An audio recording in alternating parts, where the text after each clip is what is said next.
Okay, well, welcome everyone to our fourth session of the Civic Leadership Academy. I hope you all had good weeks. It's good to see you all virtually, as always. Tonight, we are very lucky to be joined by an incredible team from the Pittsburgh Water and Sewer Authority. We have a really exciting presentation planned, something kind of different than we've had in years past. So I'm really excited for it, and I think it will be really interesting for all of us as well. Really quickly, a reminder that we will try and hold questions for our presenters until the end of the session. If you have questions throughout, you can throw them in the chat box, and I'll try to filter them through at the end. And then if you have questions, of course, at the end, we have plenty of time for that. You can raise your hand through the Zoom function, and I'll call on you and we can kind of direct your questions from there. So I will introduce our team members that we have with us today, and then I'll kick it over to them. So we have Chief Executive Officer Will Pickering with us today, the Director of Finance, Ed Barca, Director of Engineering and Construction, Barry King, Director of Administration, Julie Quigley. Hi, Julie. Oh, they're waving. That's good. Senior Public Affairs Coordinator, Rachel Rampa, who is also a personal hero of mine for helping me with constituent issues all the time. And the Acting Senior Manager of Public Affairs, Rebecca Zito. Hi, Rebecca. So we have a really amazing team here with us tonight, and I'm going to kick it over to Will to get us started. All right, thanks, Leah, and thanks everyone who's a part of this CLA class. Obviously, a slightly different format than we at PWSA are used to, but hopefully we'll provide some interesting information about our organization. And I do encourage you to reach back out when, and it is a matter of when, things return to normal. And we can hook you up with a tour in the cool sewer robot that we have. It's usually a crowd pleaser. Unfortunately, I don't have a virtual sewer robot to offer you, but I do want to make sure that our team is able to answer any questions you have. And one thing that might be helpful for us before we kick off, if you all are comfortable, if you could just go around and introduce yourself. And if there's just sort of one thing that you want to come out of this learning about PWSA, a question you might have, or even an initial impression about us, and then that'll kind of lay the groundwork and we can kick off our team's presentation. So whatever is the best order to go in, Leah, maybe I defer to you on how to logistically pull that off. Yeah, something that I've seen in Zoom meetings before is I'll just call on someone to start, and then that person can call on the next person. So we'll kind of do like a popcorn round here. So let's start with Jacob, because I saw you first. Wonderful. Hi, I'm Jacob Williamson, and I guess my question would be, why doesn't PWSA service the entire city of Pittsburgh, and what areas does it not service? I'm going to call on Matt Gatto. My name is Matt Gatto. I guess the thing I'm most interested in is what PWSA's plans for green infrastructure are, like moving forward from here to deal with flood issues. And I'm gonna go with Allie. Hello, my name is Allie Patonic. I live in Brighton Heights. My question is, could you update us on lead line replacement and further plans to expand new service line capacity that's lead free? And I'll call on Darrell. Hi, I'm Darrell. I didn't really have a question generally. I really just want to learn more about PWSA and what they do, what you guys are about. So I guess I'll call on Dan Blumenfield. Thanks for Sorry, got that right. Yep, you got it. Hi, I'm Dan, also from Brighton Heights. I'm particularly curious about really long-term plans, like what's going to be happening with line replacement and infrastructure, say, over the next 20 to 30 years. And I will call on, how about Larry Sims? Thank you. I'm from the Strip District, and I have two burning questions. One is, can you clarify the boundaries between your outflow and Alcosan intake? That's really fuzzy. The second is in relation to the infrastructure question. How many of the serious water main breaks that we experience, I'd say on average 3 times a year, are due to construction or increasing rail traffic, and how many are just age? Thank you. And I love this guy. He is really hard on the railroads. He's really got beat with the railroads. Kelsey, please. Matt, you're unmuted. Oh, sorry. Hi, I'm Kelsey Ripper. I live in Lawrenceville. I'm also the executive director of Friends of the Riverfront, so we do have some dealings with PWSA. I second many of the questions that have already been presented, but I would like just and be interested in hearing what PWSA is doing to keep our riverfronts healthy and clean and what's in the works. And I will say that I appreciate the offer for the tour because I've spoken to Civic Leadership Academy alum and they said it was their favorite part of the academy. So I'm glad that we're not going to completely miss out on that. So I will tag Karen. Hi, I'm Karen. I'm also really interested in lead line and what the process is there, and especially making sure that that process is equitable, and for folks in BIPOC neighborhoods, there is prioritization for getting lead out of that water. Oh, can you choose someone? Sorry, Karen. I forgot. Dan and Jamie. Hi everyone, I'm Dan. I live in the Southside Slopes, and I'm definitely interested to hear about the lead lines because I have one in my home.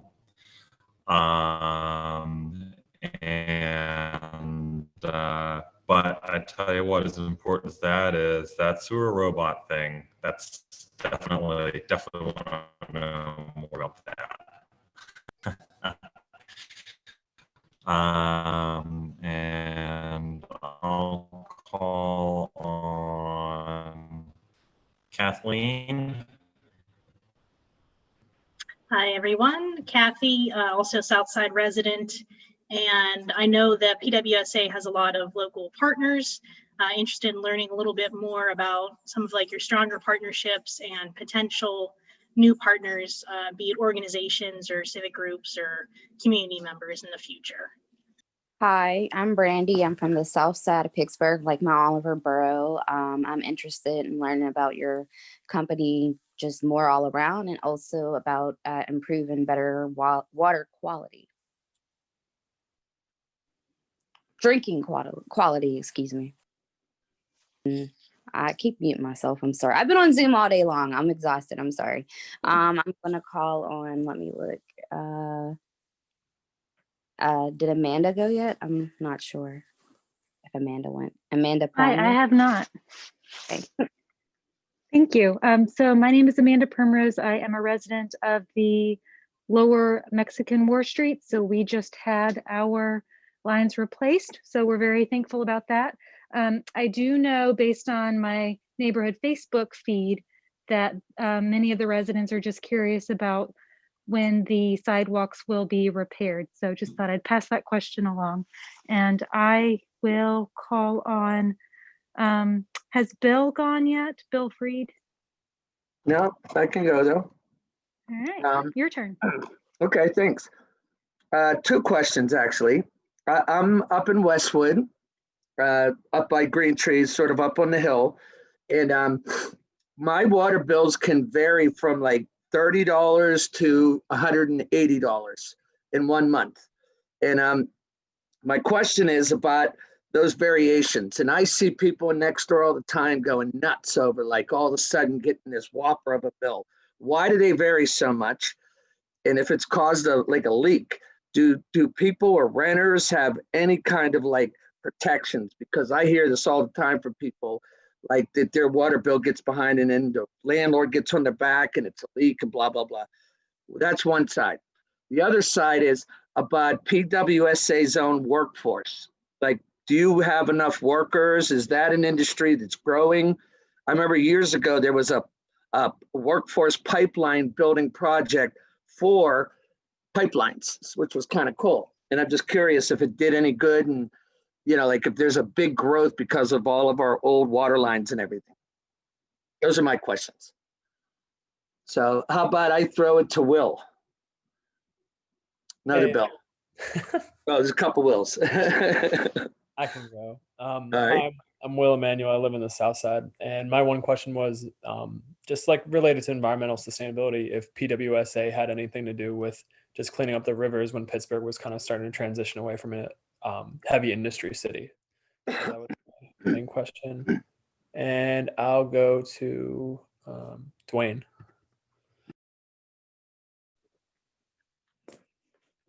Good morning. Good evening. Sorry, I don't want to take you all back. My apologies for being so late. I was trying to put the code in. Dwayne Barker from the North Side. I just got on, so I don't know what the format is. Dwayne, we were just saying something that you might be interested in about PWSA or a question.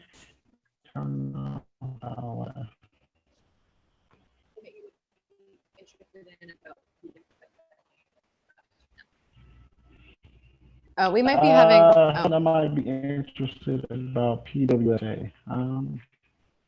I don't know. I just watched the documentary. Okay. Hey, Dwayne, we're having a little bit of trouble hearing you, so we might skip on. Maybe you can put your interest in the chat. I think he's frozen. Kyle? Hi, Kyle Gracie, live in Bloomfield. I would love to hear more about some of the sort of legacy infrastructure challenges that you deal with beyond the lead line replacements. For example, I recently learned that my neighbor's sewer lateral runs under my property instead of out to his street, which is a challenge for both of us, and I'm sure it's not the most complicated or unusual arrangement that you deal with around the city. Whitney?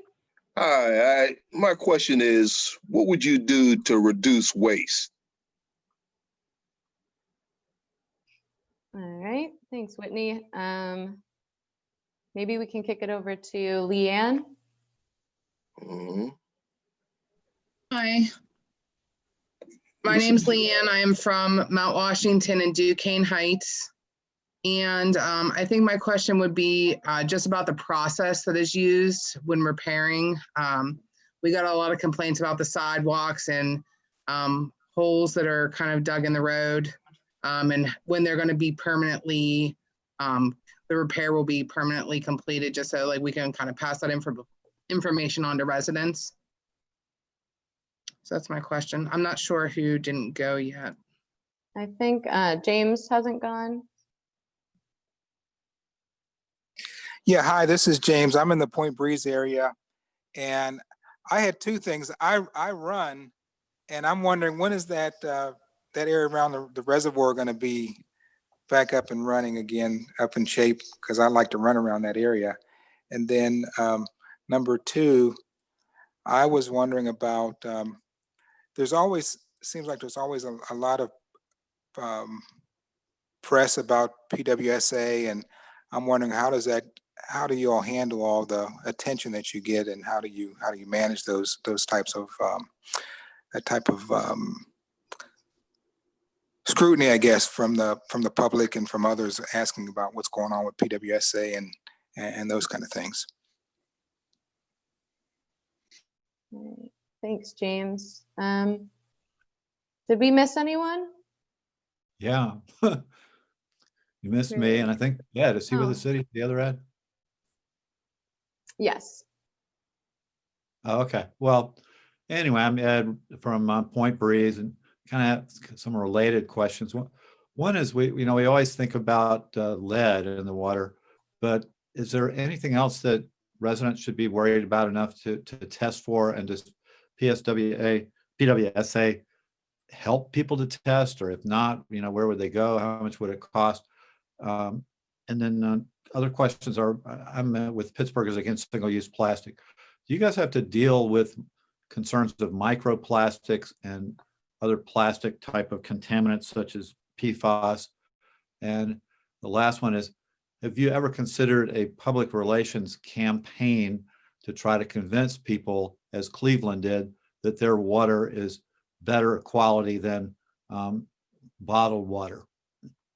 Specifically, they were dealing with Fiji water, but I would love to see a campaign trying to convince people just to turn on the tap and drink tap water instead of getting bottled water.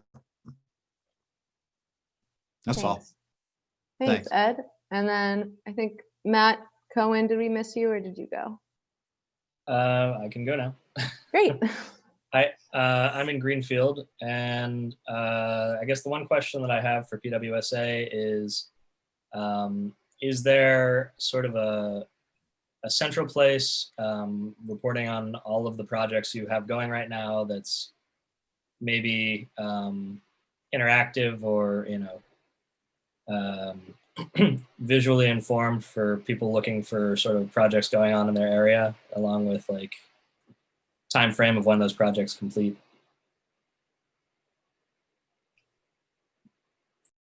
Great. Thanks, Matt. Anyone else? Or did we make it? All right. Thanks, everyone. Well, thanks everyone for the great questions. I know, the team and I are jumping out of our seats to be able to respond to each and every one. I'll do my best in, my portion to try to cover on some of the recurring themes that you all have raised. And at the end, I think there will be time to get to anything that we may not have covered.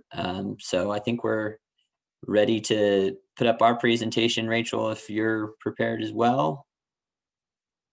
And, I do want to say, I think every year that I've been able to, it's really been a privilege to represent PWSA in some capacity for this group. I know you all are taking time out of your lives, which are obviously very challenging, or at least different right now, to learn about how your city and, in our case, your municipal utility operates. And just a tremendous amount of dedication. And, thank you for participating. Thank you for your interest. Like Leah said, I'm Will Pickering. I am the Chief Executive Officer at the Pittsburgh Water and Sewer Authority. I have been at PWSA since late 2016. I entered the role working on communications issues. And as some of you have brought up, it was right sort of at the peak of our lead and water concerns. So I can't remember the commenter who asked how we deal with the scrutiny. It's not always easy, but I will say, I'm a silver linings person. The fact that we have had the opportunity to engage our customers, while it's been at least from a position of concern initially, over the last few years, I think we have been able to improve our relationship. We've improved our relationship with the media as well. And so I think, while it's not always easy, we do have really strong connections with our media, and we're able to, when we have good news or if we have to correct incorrect news, we can utilize those relationships. And more than anything else, people should be concerned and informed about their water. And we welcome those difficult questions, because we think we're at a point now where we have very good answers. And I hope that we're able to demonstrate that today. So we can go ahead and kick into the agenda slide if you're good, Rachel. So I'm joined today, like I said, or like Leah introduced, our team, our Director of Finance, Ed Barca, our Director of Engineering and Construction, Barry King, and our Director of Administration, Julie Quigley, who handles customer service, billing, and be able to address the question from our friend from Westwood about how bills might fluctuate. So we're going to go into what we call our capital improvement program. These are really the forward-looking construction projects that you will see. Lead service line replacements are a component of that, but there's really some tremendous work that's going to be going on, not entirely behind the scenes, that our Director of Engineering and Construction and our Finance Director will go over. These are high dollar, very complicated projects, but we know that they're necessary to give us another 100 years of life to our drinking water system.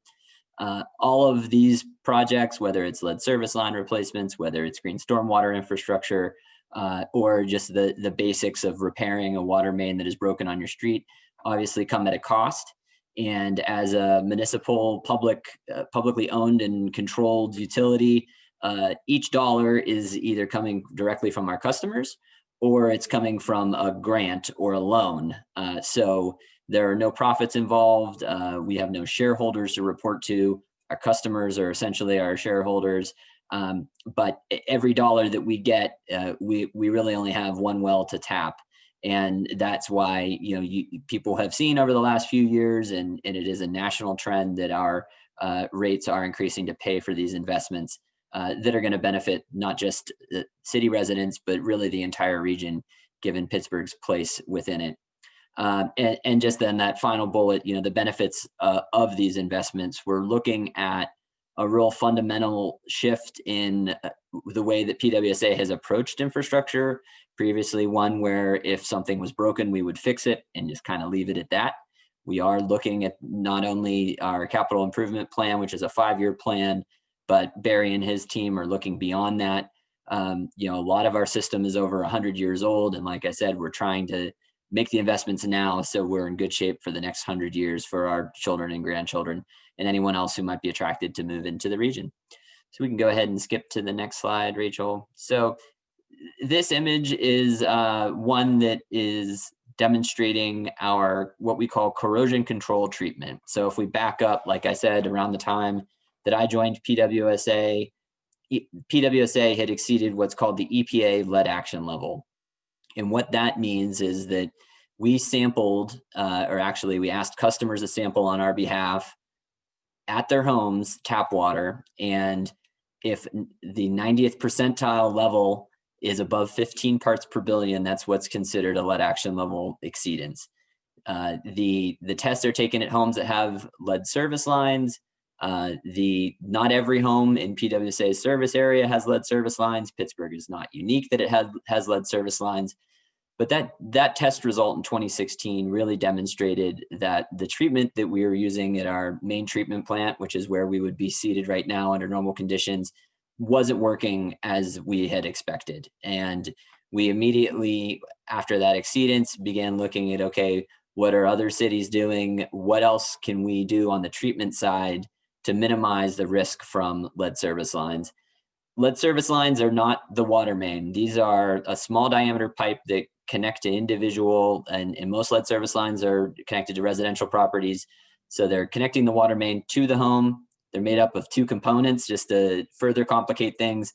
About at the sidewalk is that dividing ownership line where PWSA owns from the sidewalk out into the street where the water main is, and then the property owner owns the portion from the property out into the sidewalk area. So there was a lot going on at that time. The certain regulatory mandates kicked in. One was, like I said, for us to revisit the treatment that we're using. We conducted a study looking at a number of different alternatives and found that orthophosphate, which is a commonly used corrosion control additive, plenty of other cities have used it and continue to use it. It's safe and effective. We found that to be the most effective for our drinking water. So we actually ran our drinking water through lead pipes and compared it to other treatments. And we found that orthophosphate would be the most effective. We began adding that April 1st, 2019. And the way that chemical works, it actually builds a film within the pipe to protect lead from touching the water that's flowing through it. And it's a cumulative effect. So that orangish star represents when we started introducing it. And then you see that trend line in our every 6-month test decreasing over time and placing us where we were able to announce in July that we were now in compliance with the lead action level. And our lead levels were the lowest that we have had in recent history. So a major achievement on the treatment side. Now, we recognize that that's only part of the puzzle. Corrosion control is really just a stopgap until we are able to replace all of the lead service lines that exist within our system. Our board of directors made the decision that when it comes to lead service lines, we are going to replace the entire line when we're doing our work, so that we will not just replace the publicly owned portion and leave property owners holding on to that half of lead line connecting into their home, which can actually cause a worse condition. So I know there's a lot sort of thrown at you with respect to lead, but I think the major takeaway, and one that it has been sort of a challenge to communicate to the public, is that it really is two-pronged. It's changing the treatment at the water treatment plant to reduce the risk of lead. It is what every regulated water utility that is older and they have lead lines within their system is what they do. And that is what we have demonstrated. And you can see in this image, that's what we're doing. We're doing effectively. The other part of it is actually replacing the lines themselves. And since 2016, we have replaced over 8,000 of the public side lead lines. And I think we're about at 5,000 private lines that were associated with that work. So a tremendous amount of construction activity, and unfortunately involves digging up streets and sidewalks. And we do our best to get back to those and replace them. We will get back to each and every one and give you a brand new sidewalk. But the sheer volume that we have been embarking on really makes it difficult with weather conditions. For instance, now it's really, as the ground freezes, you can't do this work. But we will get back. We will patch the streets. We will replace the sidewalks. And I would argue, most importantly, we're removing that risk of lead completely from that home by replacing that lead service line at no cost, no direct cost to our customers. Obviously, all of our ratepayers are paying for it. So the lead issue is one example of a recent accomplishment. Obviously, front page news for quite a bit here in the city, justifiably so. I would like to believe, I do believe, and I would like for you to believe that we have our arms around it.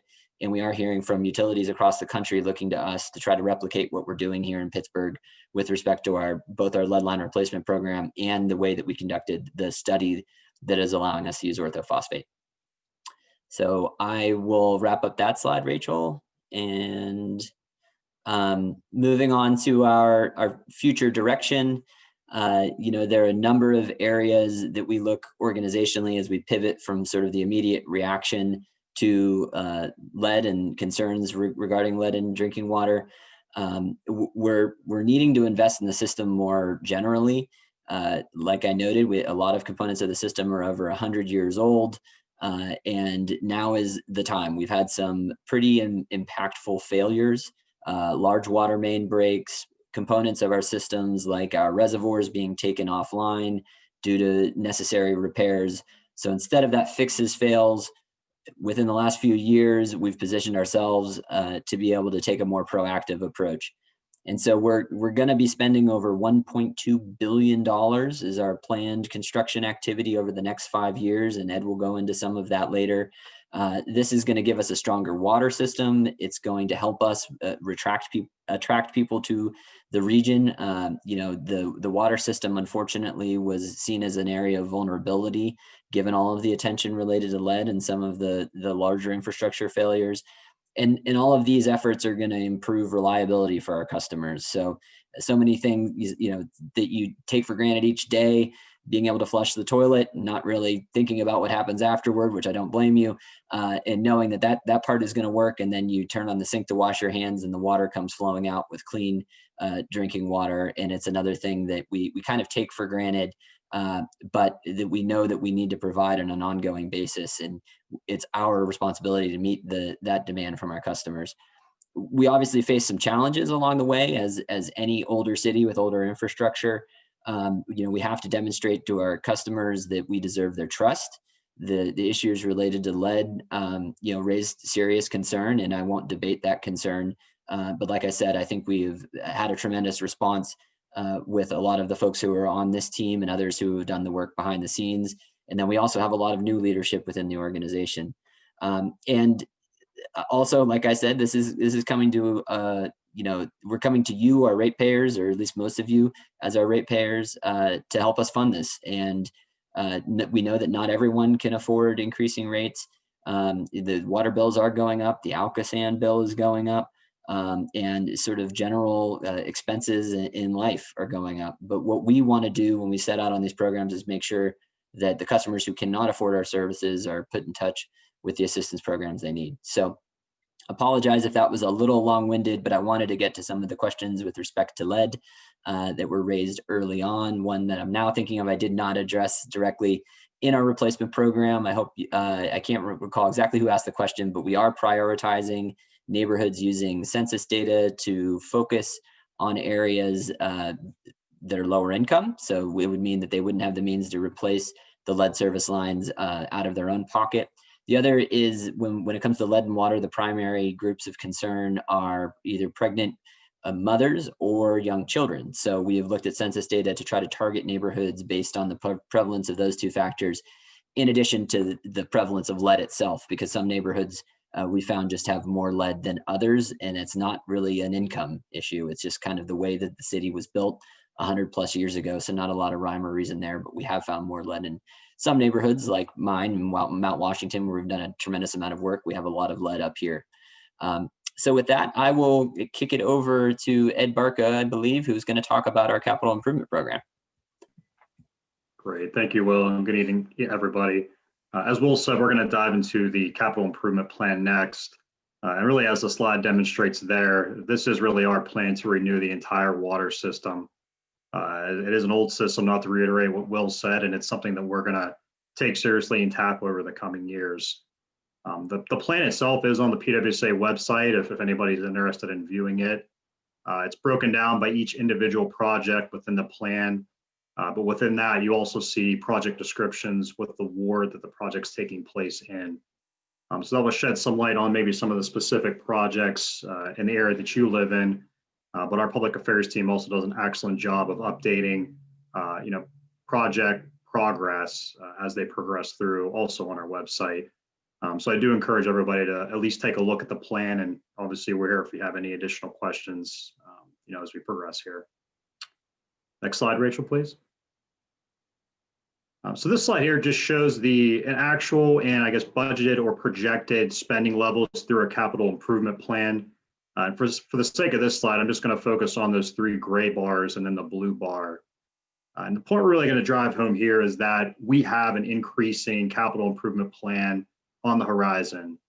This has been in the works for a number of years. As you can see there, in 2017, we spent approximately $31 million replacing our infrastructure. That is a low level considering the size of our system. We know that, and as you can see, the numbers show there, it's something we're going to increase moving forward.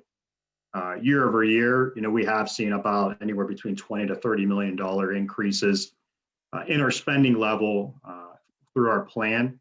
But what that really equates to is projects and needs that are being addressed a lot quicker. So even though we are spending more money, it's items that we need to tackle in order to renew and refresh the system. Next slide, Rachel, please. This specifically focuses on our out-year projection on where the PWSA is going. So we touched briefly on, what have we done the past 2 or 3 years, and we have a ramping up plan. But where are we going over the next, 5 years? As it demonstrates here, we do have, approximately between $200 to $300 million per year projected spending levels for our infrastructure.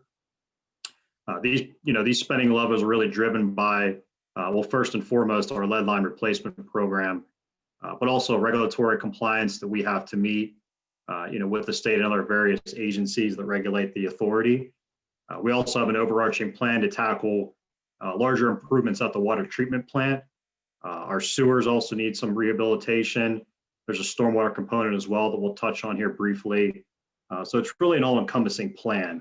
I mean, obviously we talk about lead and other items, but we are focusing on the entire system. It's not just a select few projects that we're looking to tackle on an interim basis. This is a comprehensive plan.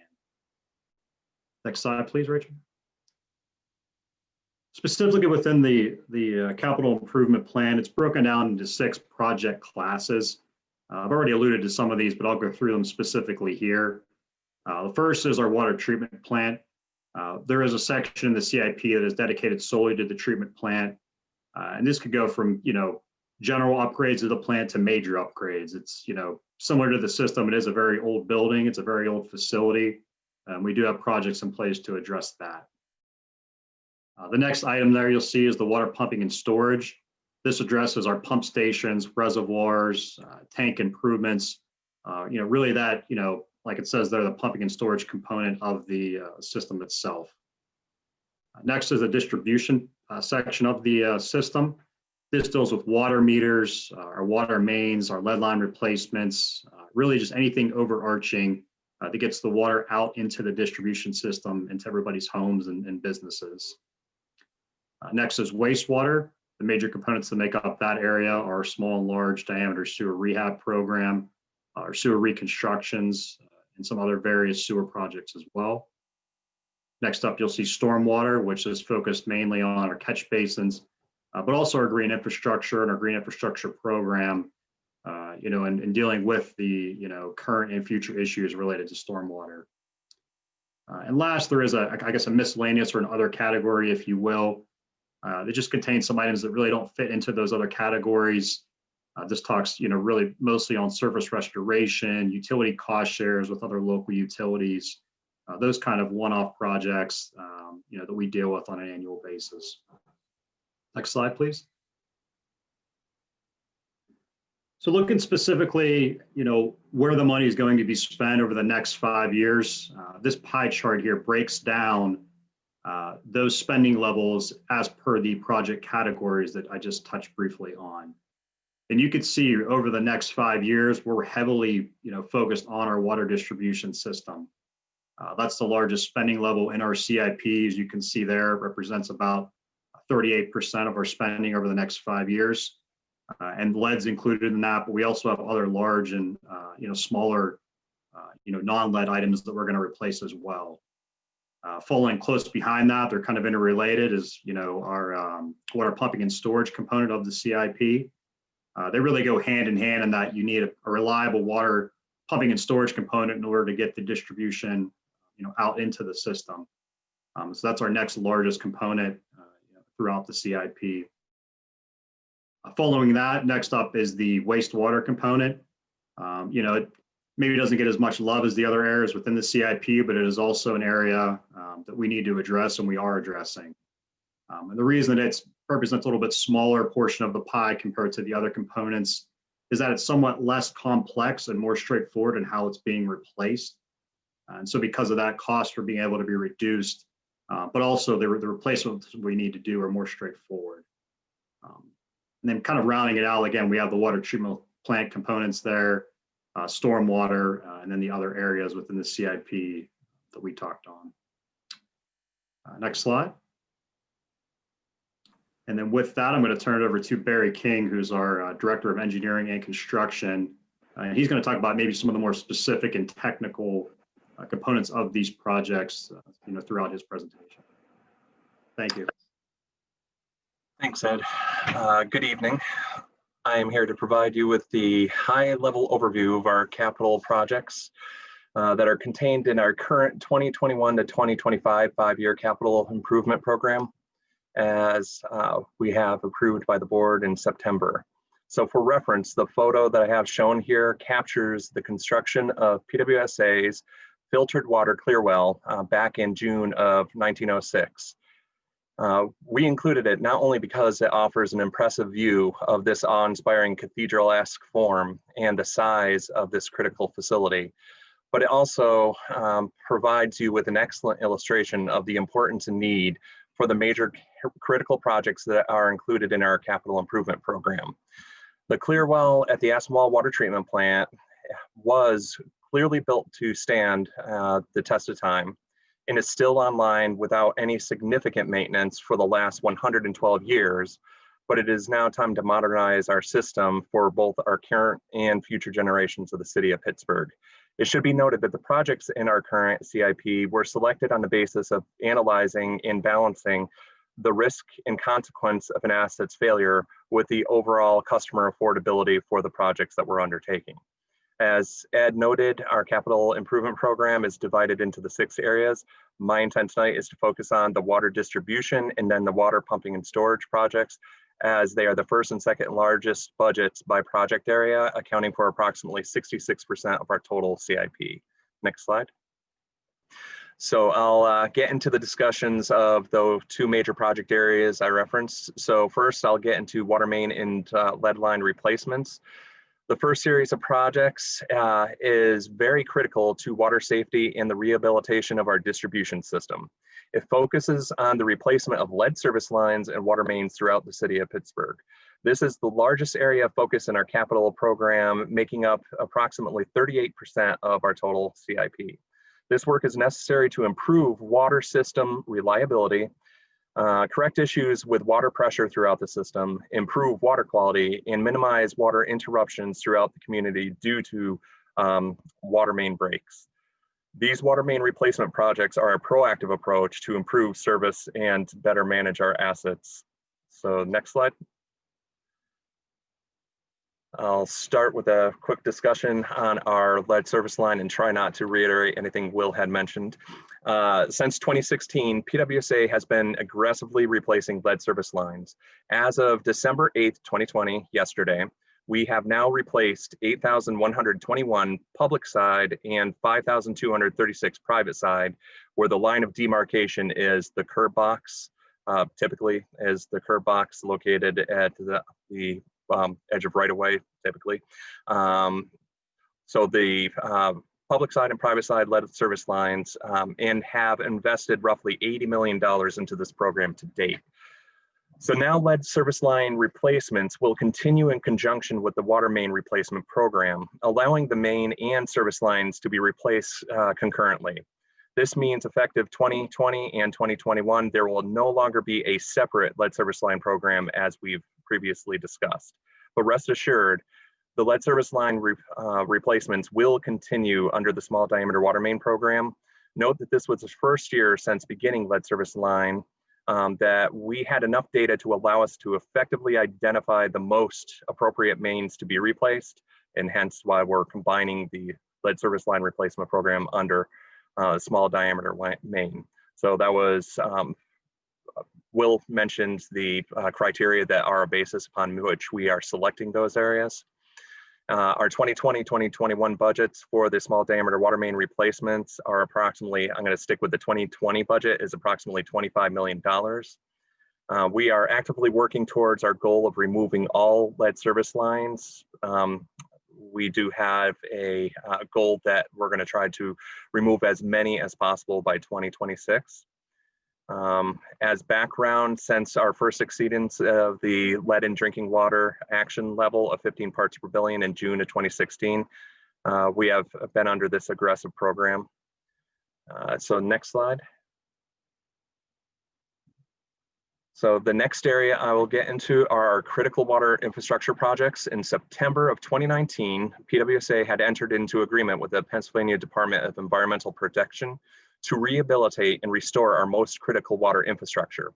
These critical infrastructure projects center around restoring or replacing the facilities that are most critical to the operation of our primary water supply system and will ensure the ability to achieve our mission, which is uninterrupted quality water supply throughout the city of Pittsburgh.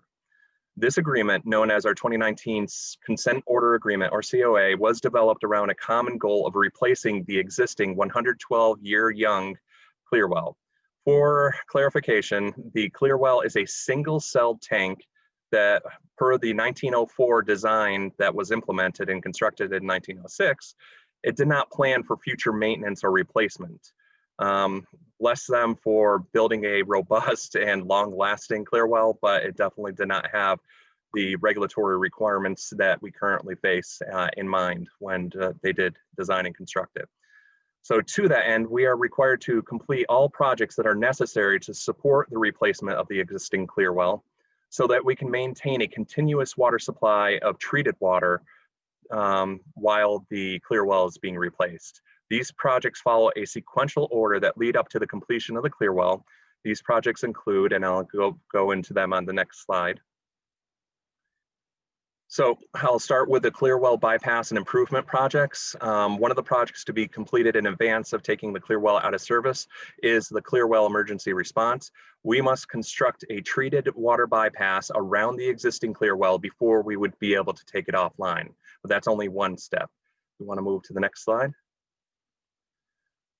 So the next slide represents the projects that are specific to addressing the landfill system. So with the Clearwell offline, the landfill reservoir and the Highland Reservoir number 2 will act as temporary clearwells to achieve the necessary contact time for disinfection.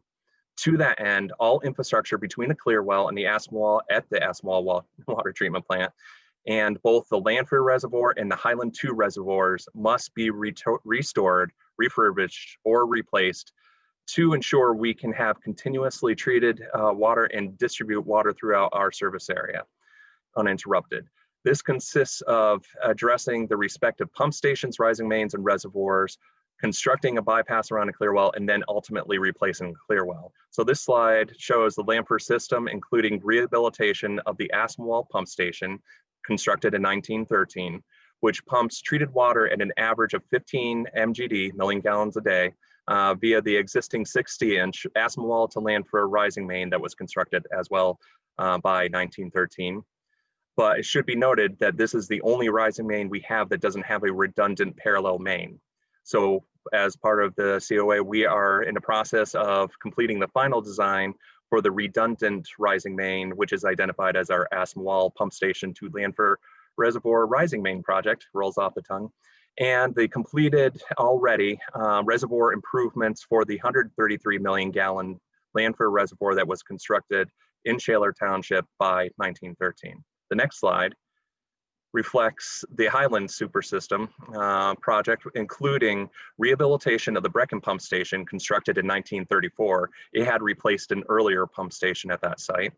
The rising mains 3 and 4 rehabilitation or replacement, those projects are both underway at this time. The Highland Reservoir pump station and rising main project, which will interconnect for the first time the Highland number 2 and Highland number 1 systems to allow a redundancy of function between those two. And finally, the Highland number 2 reservoir improvements, which was originally constructed back in 1899, the Highland 2 reservoir, and completed by 1901. So we are on a rigorous schedule to complete these projects and meet the requirements of our DEP consent order. It is in its entirety, all the projects with in this consent order will be completed by 2026. So if we want to move on to the next slide, this just gives you a more intense view of the interior of the Clearwell. It is, as you can see, single cell. There's no way to divide or segment it. It's 44.5 million gallons in capacity. And then the next slide shows the 1904 design, where you can see the form and function. It was essentially built from the ground up and elevated with earthened berms on both sides of it. And if you've seen the Aspenwall water treatment plant, it is bordered by both the Allegheny River and the Norfolk Southern Railroad, and very limited in any other area to be able to construct it. So if you want to go to the next slide. And then with regards to our pumping and storage and distribution, as noted earlier, distribution accounts for 38% of our, and pumping and storage projects account for about 28% of our CIP. In June 2020, PWSA awarded the design of the COA projects that I mentioned, Clearwell, Aspenwall pump station, and Brecken pump stations. So the total combined life cycle budgets for these projects are roughly $82 million. And if we want to move to the next slides. So this one is a presentation of our Aspenwall pump station when it was constructed. Next slide. Gives you a view of the landfill rising main. You can see it's riveted steel. And part of the issue with regards to PWSA being in an area where we had a significant amount of production of coal to steel, there was a excess product identified as slag that at the time in 07 to 1913, when these lines were put in, it was viewed as being a very readily available and very functional bedding for these pipes. Unfortunately, due to the metallic content, there is a galvanic action, and it is that bedding which is further escalating the need to replace these lines. If you go to the next slide, it's a view of the 1934 constructed Brecken pump station that's going to be completed in the last slide for me. Gives you a nice overview aerial shot of the Highland Number 2 reservoir. This reservoir is going to be completed. Right now it appears to be in the 2022 construction season. The manufacturers for the liner and cover of the reservoirs, there's only 2 in the United States, have identified this as the single largest liner and cover project in the United States for the 2021-2022 season. So just a point of reference. So that covers my material. Thanks, Barry. And I know we're a little off of schedule, so I'll do my best to breeze through. Rates is always a fun topic. We get questions about bills all the time, which also again an area where we're recovering with respect to developing trust with our customers is our billing system. We did have some real issues getting out accurate and timely bills, but as Julie Quigley, our Director of Administration, will go over, those issues have largely been resolved. This is an image of our redesigned bill.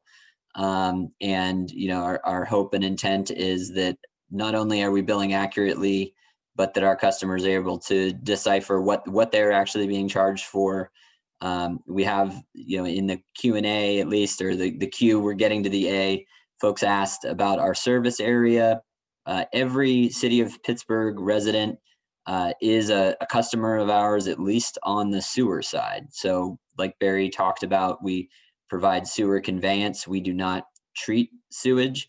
And that was another question is, what is Alcosan? Alcosan is the county authority that operates the wastewater treatment plant.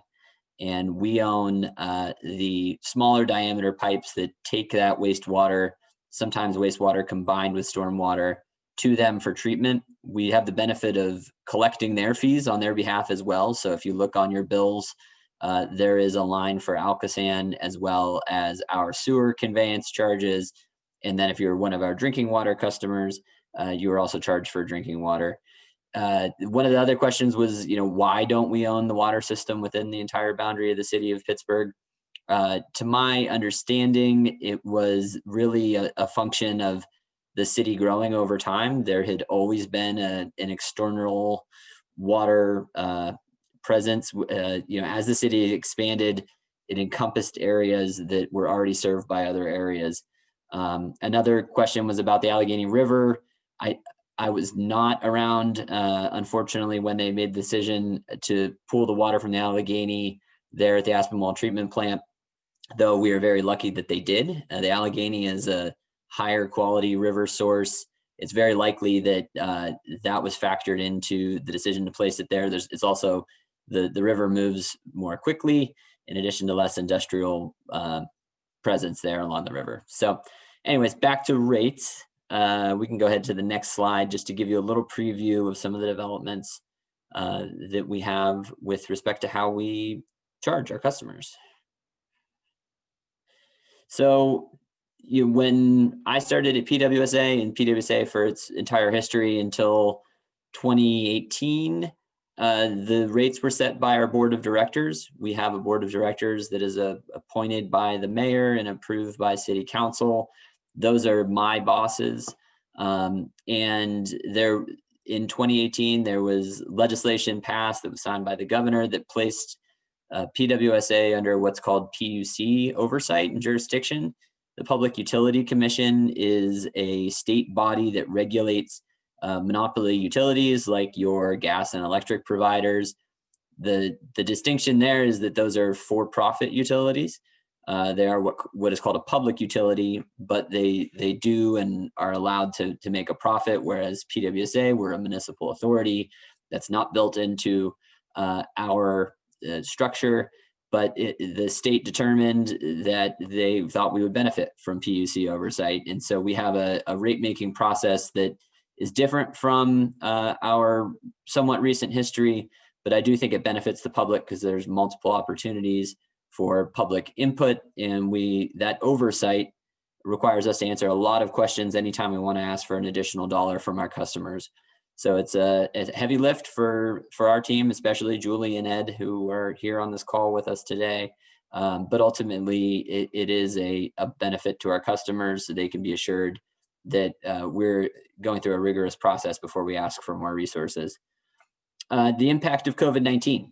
So we recognized early on that the pandemic would cause an economic situation for some of our customers where they wouldn't be able to pay for their bills at the same time that they're relying on water and wastewater services more than ever. We know water plays a critical role in sanitation, and shutting folks' water off if they aren't able to pay was something that we were not comfortable with. And so we, at the start of the pandemic, and continue to have a moratorium on water shutoffs for our residential customers.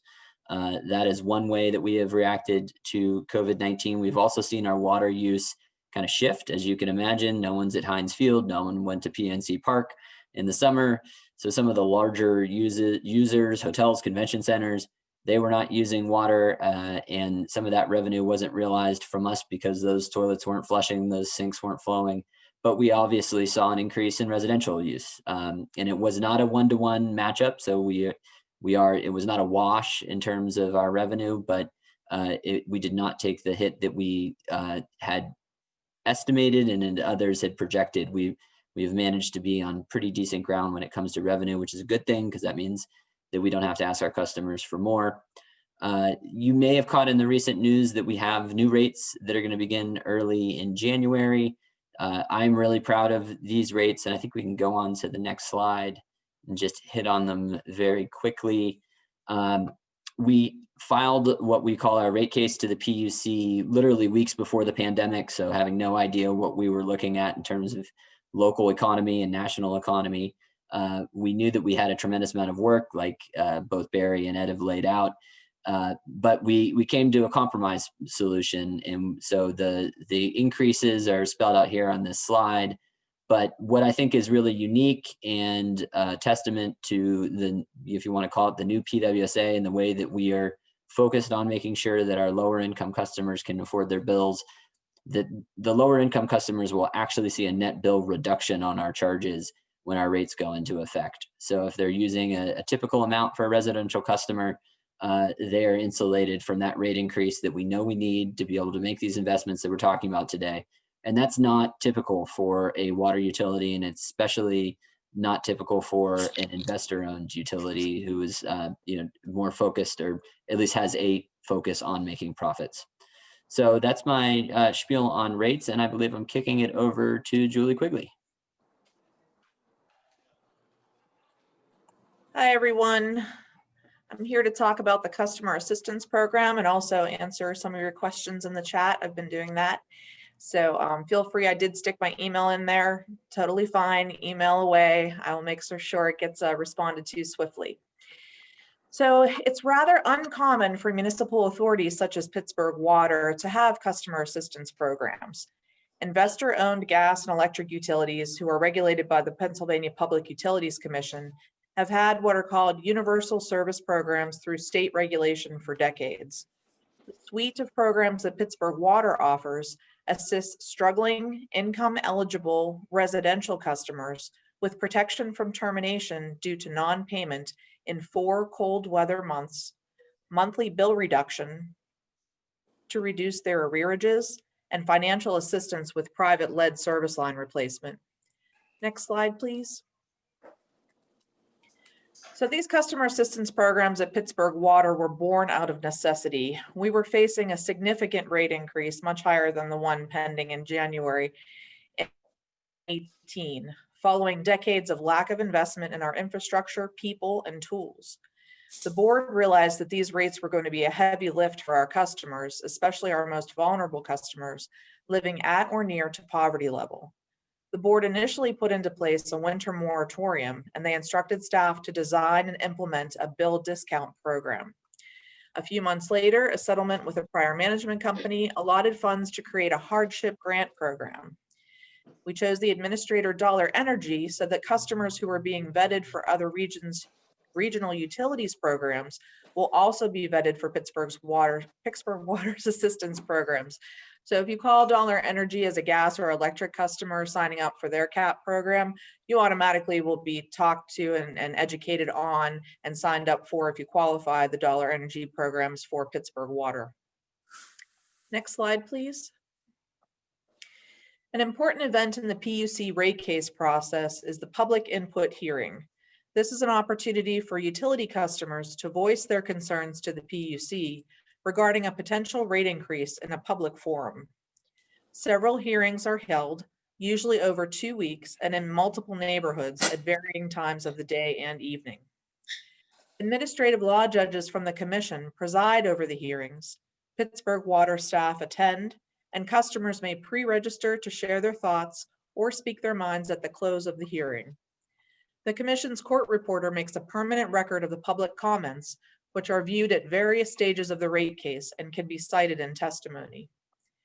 During the 9-month rate case progression, the public is also represented by interveners such as the Office of Consumer Advocate, the Office of Small Business Advocate, and Pittsburgh United.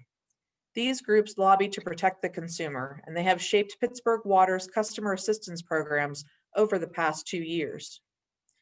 Next slide, please. Now I'm going to throw a number of percentages of federal poverty level and layers and options. It's all a lot to take in. Our customer assistance programs have grown significantly since they were put into place just 2 years ago. So feel free to refer back. Our website is an excellent tool for a number of different uses. The search engine is awesome. So please feel comfortable referring back to that to get more clarity after all this data dump. So we're now going to focus on the current and future state of our assistance programs. Where we began in the winter of 2017 has changed dramatically to the offerings we provide now. The board and the PUC compliance plan and rate making processes have shaped our programs in the past 3 years, including the provision of translation services, income-based payment arrangements, a multi-level dispute process, and a full redesign of the customer bill. In reviewing our programs, I will talk about their current state and how they will be changed through the PUC's approval of our most recent rate case. The winter moratorium protects customers from termination due to non-payment who are at or below 250% of the federal poverty level.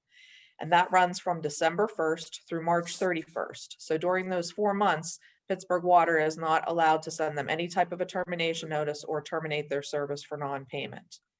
As part of our pandemic response, we've been under an extended winter moratorium with the income qualification waived since March. So everyone, all of our residential customers have been covered. The federal poverty level for this program will increase to 300% in 2021 as part of the rate case settlement. So it'll encompass more people. The bill discount program provides customers who are at or below 150% of the federal poverty level with a 75% reduction of their fixed monthly water and or wastewater conveyance charges, which is an annual savings of $319. In response to COVID-19, we have waived the recertification requirement so that customers could remain in the program for the past 12 months without having to recertify their income. In 2021, the reduction of fixed monthly water and or wastewater conveyance charges will increase to 100%. So all of their minimum charges will be covered. And again, if they are 50% of the federal poverty level or lower, they will get a 20% reduction of their per 1,000 gallon charges. And that's to cover our most vulnerable customers, giving them a break on the minimum charges and then also a percentage off of their usage.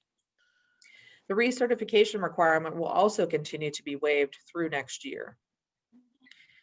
Beginning in January, customers who qualify for the bill discount program and who are in active payment arrangements will have their arrearages reduced in $15 increments for every on-time monthly payment. This will be our pilot arrearage forgiveness program. So we're looking forward to collecting the data involved with that program, seeing if it facilitates people staying on the bill discount program, and also allowing them to reduce some of their older. And the hardship grant program, customers who are at or below 150% of the federal poverty level can receive an annual grant of up to $300 towards their unpaid water charges. As part of our pandemic response, the sincere effort of payment, or the requirement to pay $150 in the prior 3 months or $75 if you are a senior, has been waived. In 2021, the sincere effort of payment will continue to be waived, and when reinstated, it will be reduced by 50%. Additional COVID-19 relief measures include the waiver of reconnection fees, no termination of residential accounts through March 31st of next year, and extended payment arrangements, so extended lengths of time. Pittsburgh Water will also launch the PGH2O Cares team, who will be tasked with increasing enrollment in our programs. Post-pandemic, they will be physically out in the neighborhoods, building relationships with the community-based organizations, and reaching those customers who are experiencing barriers to enrollment in our customer assistance programs. Pittsburgh Water has promoted these programs through on-bill messaging and bill inserts each month, social media posts, website content, press releases that are picked up by local media, and food distribution packages. In addition to urging customers to call the Dollar Energy Fund, Dollar Energy has relationships with over 30 community-based organizations posited throughout the city of Pittsburgh who are trained to enroll our customers in the low-income assistance programs. To date, we have over 4,000 enrollees in our bill discount program, and we have awarded over 300 families $91,000 in hardship grants. We look forward to increasing these numbers in 2021 and to providing expanded assistance to our most vulnerable customers. Thank you for your attention, and I'm going to throw it back to Will.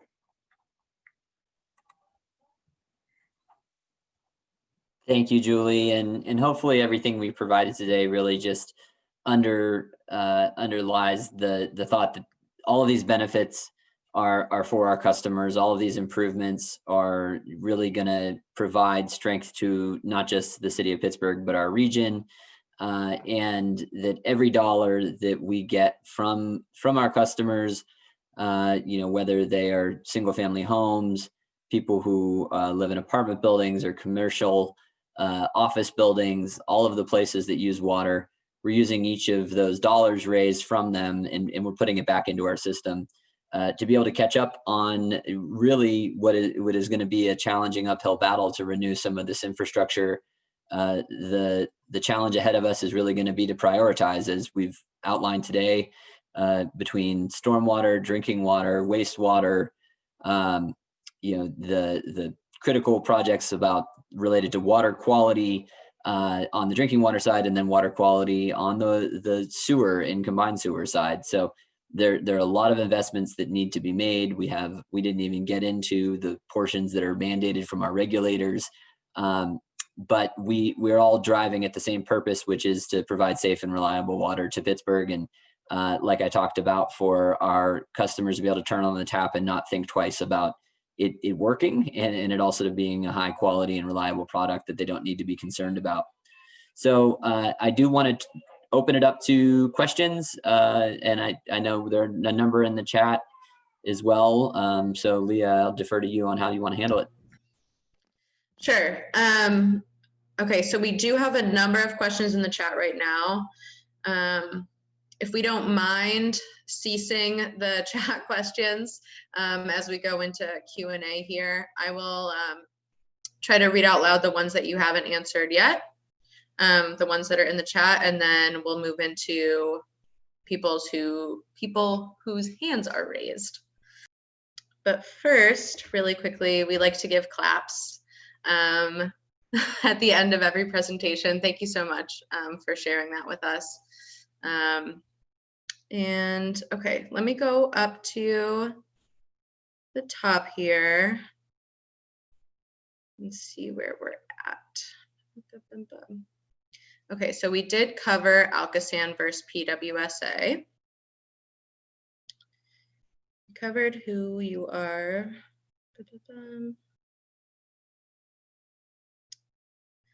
Okay, Will, I'm not sure if you're able to or can speak to some of the news that was in the news recently about the employee and the river issue. Yeah, I can, Leah, thanks. So like the question alluded to, and sorry, I lost it in the chat, but it was announced a few weeks ago, PWSA had been a willing participant in an investigation that happened with EPA investigators and an investigator from the U.S. Attorney's Office related to discharges from the Aspinwall drinking water plant into the Allegheny River. And they're what we would call unpermitted discharges into the river. And Barry can get into details more than I can on the technical side, but the material that was put into the river, what we call drinking water treatment residuals. So when we pull that water from the Allegheny, there's sediment. There are, it's what is filtered out of the source water. In addition, they're what we call coagulants. So it's a drinking water quality level treatment additive that's added to the water and helps settle out some of those residuals. That was allegedly discharged to the river in an unpermitted fashion for a period of time. And we received violations and entered a plea agreement related to that. So I think one of the issues is, the nature of what the residuals were. It was unpermitted. I will certainly not make any excuses. It was a time in the organization that, it was obvious there were fewer resources than we have now, fewer skilled professionals within the organization to run the treatment plant. And that's really, sort of the facts of that case. We are agreeing to take certain measures out of the plant to make sure that anything remotely like this does not happen again. So we're going to have more of a presence and focus on our permit requirements and what we call regulatory compliance.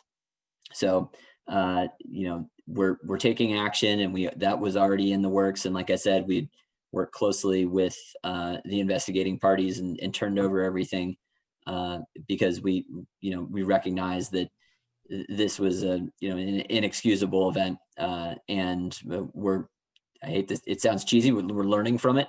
And as I mentioned, it's almost a completely different crew of individuals at the plant now operating it. Yeah, I only asked that because I thought there were criminal charges. And I grew up fishing, swimming in the river. Luckily, we always gave the fish away, but people eat that, eat the fish, and it just concerned me. Like, could that happen? Something toxic going in the river, and it's there. It's like they can't clean it up, and it just goes down river. I was just curious. I didn't mean to put anybody on the spot. Thank you. No, Thanks, Bill, we're here for it. And, it's a good question.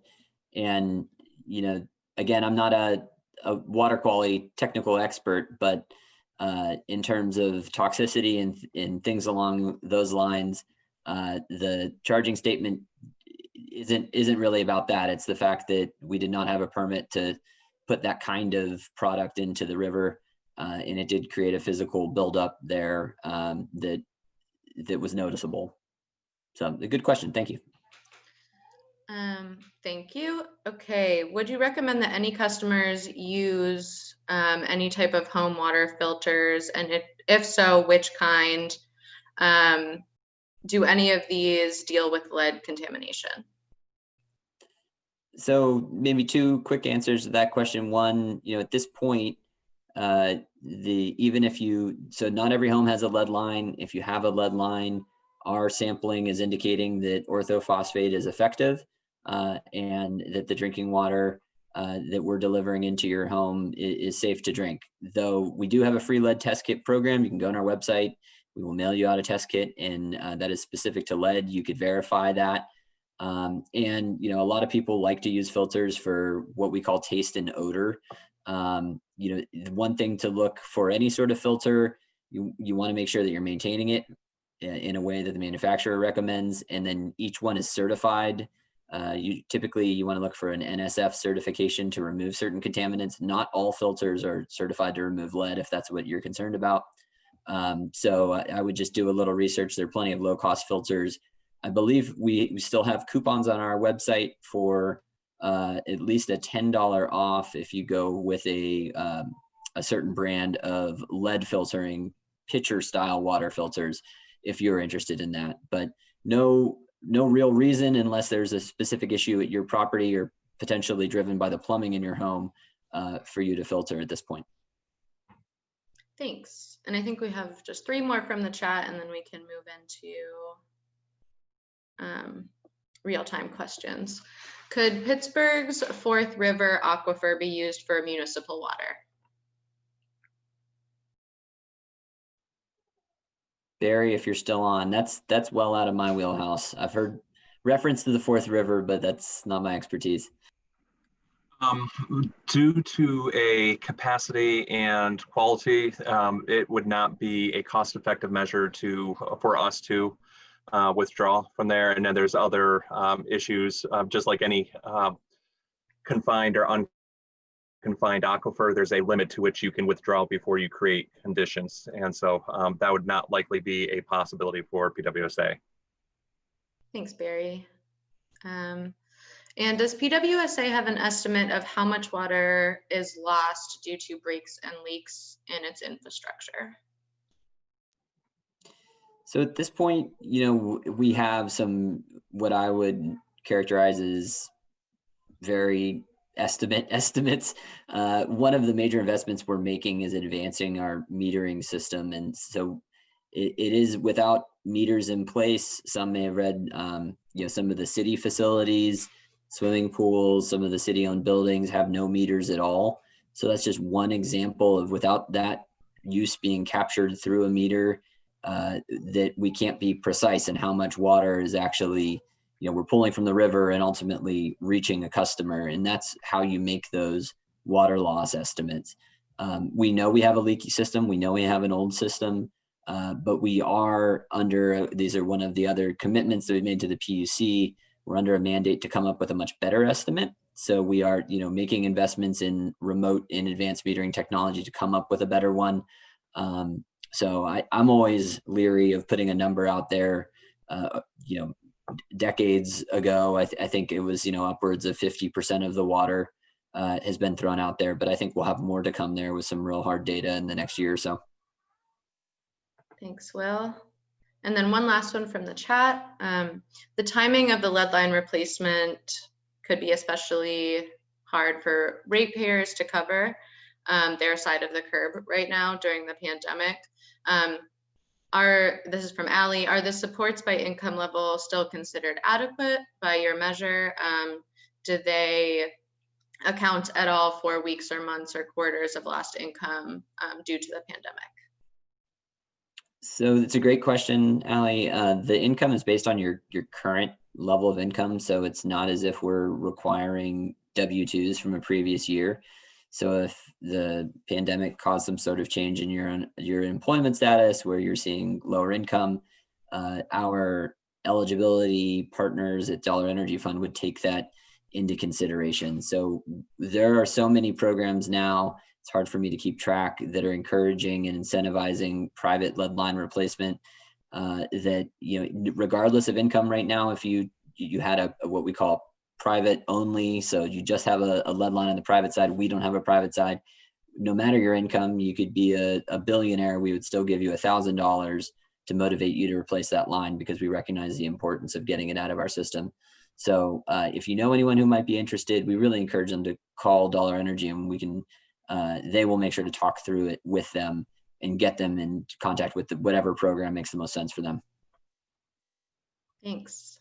And I just want to give a quick reminder to everybody that if you do have like a super specific question or concern related to your property or your neighbor's property or something like that, you can, Julie put her email in the chat. She'd be happy to help you with that. You can also reach out to me directly. if it's that kind of thing that needs a little bit more detail to be solved, that's something that I do every day. We work closely with PWSA at the City of Pittsburgh, so happy to take on some of those questions offline. So just a reminder. Okay, I think we can move right in. Looks like Larry has his hand raised. Thanks, Leah. I have two transmission questions. On the lead service lines, I heard numbers on how many have been replaced. I don't think I heard anything to indicate what percentage of the total problem has been relieved or when you anticipate that work might be complete. On water mains, I'd really like to know, because what I've heard is mostly scuttlebutt, do we still have masonry lines delivering water, and are some of them unlined? What percent of the system is ductile iron? How much needs to be upgraded?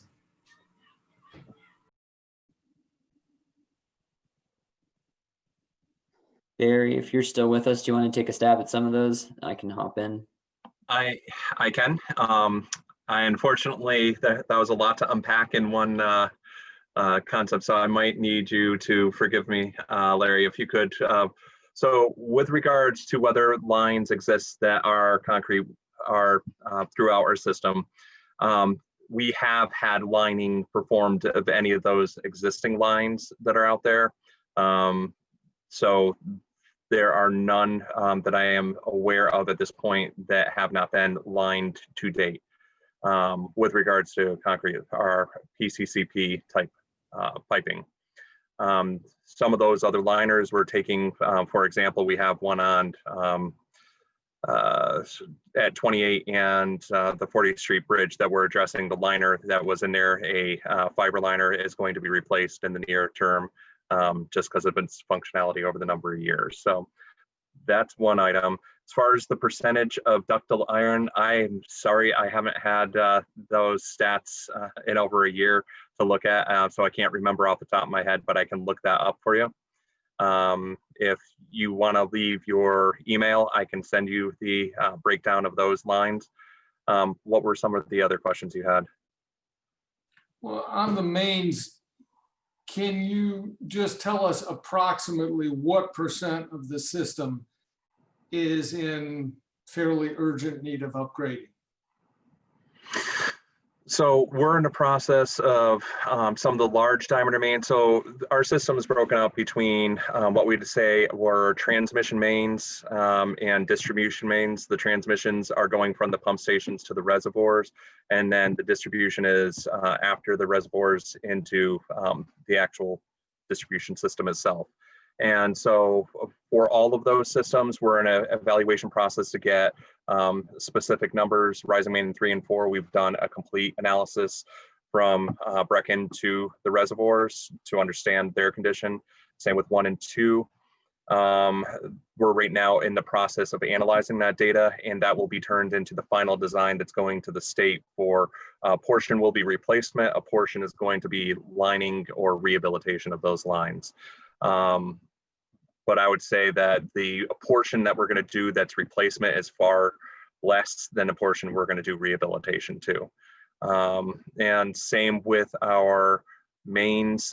There is, I would say, a greater than 50% of the system is in an antiquated state as far as the pipelines needing to be addressed in the coming years, but we have that programmed out. And what we've been doing is utilizing GIS to be able to incorporate all of the main break data for the first time. Over the past 3 to 4 years, we're really strongly incorporating that data to be able to create trend maps that's combining all the data that's come from the as-built drawings that represent the type of material and the age of installation, combining that with the number of breaks per line. And also for the first time over the past 2 years, we've been going out and doing cathodic evaluations at each of the break sites to identify if there are things that are leading to the deterioration of the lines in those areas, such as stray currents that may be creating a galvanic action. And that's one area we have been able to clearly identify that the slag that was used as a pipe bedding is very detrimental to any of the metal piping. So we're in that process of finalizing what those numbers look like, and we'll have better numbers as each year goes on. That's really helpful. Since you're doing that kind of analysis, have you seen any correlation between the number of breaks and the lines that either parallel or cross railroad rights of way? So I can't specifically identify. I know we've had a number of lines that we're addressing that are within the either running parallel to or perpendicular crossing. And we've had some issues, 2 projects recently that we're addressing to deal with the replacement of the lines under the rail. But I haven't had any specific identification that says per the number of crossings we have, what percentage that is. It doesn't seem to be very high at this point, but that's an interesting question. Is there something you've ever read or seen on that? Anecdotally, I've heard a lot. Interesting. But I'd like to know if there's some numbers to support it or dispute it. Now that you said that, I'll definitely keep that in mind when we're looking at some of this, because it's an interesting concept. May have some truth to it. The other question was on the lead service lines. What percentage of the lead lines have been replaced, and in what year do you anticipate at current rates that all the lines will be replaced? Will, is that something you want to potentially speak to? Yeah, I'll let you catch your breath, Barry. You know, it is a moving target, Larry. We came at this in 2016. As soon as you exceed the lead action level from EPA, they require that you perform an inventory. And this is another area where we had a lot of catch up. As you can imagine, we were relying on paper documents from the time of construction for our inventory. So, you know, my house is over 100 years old. I know a lot of you are in homes here in Pittsburgh that are older housing stock, where we may have a record of what it was at original construction, but things break and are replaced over time, as well as the accuracy wasn't always there. So some documents were missing. We scanned everything that we had. It's available on a searchable map on our website if anyone is interested. The real work began in updating that as we have actually started digging up service lines, comparing it to the paper record, and making sure that that record reflects reality. We had an initial estimate of somewhere between 15 to 20% of our residential service line connections, of which we have about 70,000 or so. So, you know, that number is constantly changing based on what we unearth. There really is no way to definitively say whether it is lead or not until we lay eyes on the pipe itself. So we're actually doing that because we're replacing, like Julie said in the chat, over 50,000 of our water meters. And so we're entering basements, we're seeing that service line come in, and we can note whether or not it's lead, copper, or unknown. So that is one way that we're ground truthing that. And then in addition, when we're doing these lead service line replacements, if we have a reason to believe it's lead or might be lead, we are excavating. So there are plenty of times where we excavate and it is not lead, and that record is updated to reflect it. We are required from the state to put forward another estimate, and it's probably going to be, even with the progress that we made, somewhere along that 15 to 20% of the total target, because there just are so many unknowns in there. And the state wants us, if we don't know it's definitively not lead, that we consider it to be lead. So a 100% accurate inventory is probably unrealistic, but that we'll be sharing that information in the next month or so as soon as we develop that estimate. Got it. Thank you. Thank you. Thanks, everyone. Matt Gatto? I guess I'm interested in into the future. We would probably want to try to consume less. We'd like to use less water in general, I would imagine. Puts less strain on our infrastructure, gives us better opportunities to use that water in other ways. But with the current billing structure of 1,000 gallon minimum, and basically like the way you guys are funded through ratepayers, there's no incentive to reduce usage at in people's homes, with businesses. And I'm wondering if into the future, there's any eye on prioritizing reduction of consumption rather, and like maybe finding alternate funding mechanisms. Yeah, it's a really good question, Matt, and kind of strikes at that weird dynamic of, environmentally wanting to conserve. And, in addition, if you use less water, you're using less chemicals. Like you said, it's, less electricity that's pumping. Our system is so big. Something that is new. Before working at PWSA, I worked in DC's water system. This was less of an issue, but here in Pittsburgh, like Barry said, it takes days for water from the treatment plant to reach some neighborhoods. And if that water is older, you actually run into some unanticipated water quality issues, which is another reason why sometimes you might see us do what we call flushing, opening a fire hydrant and actually just letting water run so we can bring in fresh water into certain neighborhoods that have dead end mains. So it's we are required from the state and from the PUC to put out messaging about conservation. It's a great way to reduce your bill, and especially for lower income customers. So fixing that leaking sink and toilet, the running toilet, all of those things that can drive up consumption. We just happen to live in an area and we pull from the Allegheny that is really plentiful now. But that doesn't mean in the future it's always going to be plentiful, clean, and available. So it is really a push-pull there. One way that utilities are addressing it is to focus on billing more on fixed charges. I mean, there are certain costs that we're going to have regardless of how much you use in your individual home. And that way we're not incentivizing more use to be able to get the revenue that we need. So that's why sometimes, you may see on a bill a fixed charge versus what we call volumetric charge. But it's an excellent question. I don't have a perfect answer for you, but it's certainly something we're considering. All right, thank you. Bill Freed. Yeah, I had a question about rain barrels because I thought it was so cool when I found out, that the city, like if you change property and it exchanges hands, you have to divert the water, from the rainwater going into the sewage, like into the property. So, we're not paying to filter and treat rainwater, same as we are, with sewage. I'm curious, like how much, what's the cost savings of that? Is there still a current program like the people I could refer them to? Because I think it's brilliant. And I'm just surprised, like we don't do it across boroughs as well. Just the city does it. But I don't know where it came from, but I think it's a great program. Rebecca, do you have anything related to rain barrels and maybe our potential future incentives programs you could offer?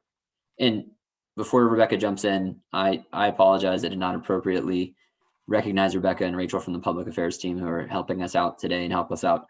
Always critical members of the team. I'm a former member of the public affairs team, so that was my bad there. But on rain barrels, Rebecca, do you have anything to add? Yeah, I think the best I'm not familiar with the program you've mentioned, Bill, but I think the best source for people to reach out to for rain barrels is through Stormworks, which is, I believe, a program within the 9 Mile Run watershed organization. And they do help outfit people with rain barrels that they can connect to their downspouts and try to divert rainwater from entering the sewer system. And so they are a really great tool to have to begin to divert and collect stormwater. And so we do encourage people to install them. We have a lot of active stormwater projects that incorporate green infrastructure.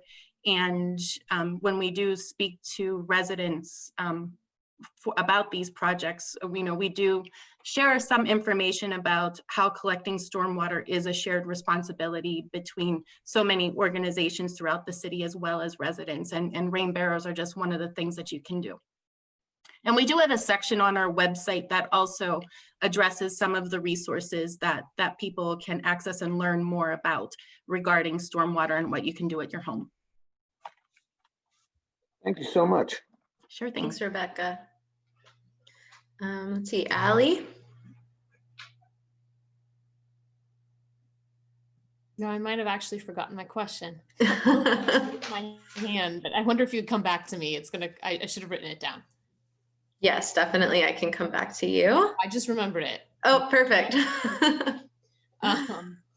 So you've alluded a couple times to some of the, flushing and, some lead exceedances that happened maybe around 2016 or 2017 or so. And there was like distribution of water pitchers to a lot of neighborhoods. I remember seeing some published data, probably in the Post-Gazette, of about like a 10,000 sample, household sample of known like lead lines. And it seemed like a very small sample, if I remember correctly, and that there was, a lot of extrapolation by neighborhood, based off those samples of how to prioritize. So I heard you mention, Will, that, census data is used for prioritizing lead line replacement.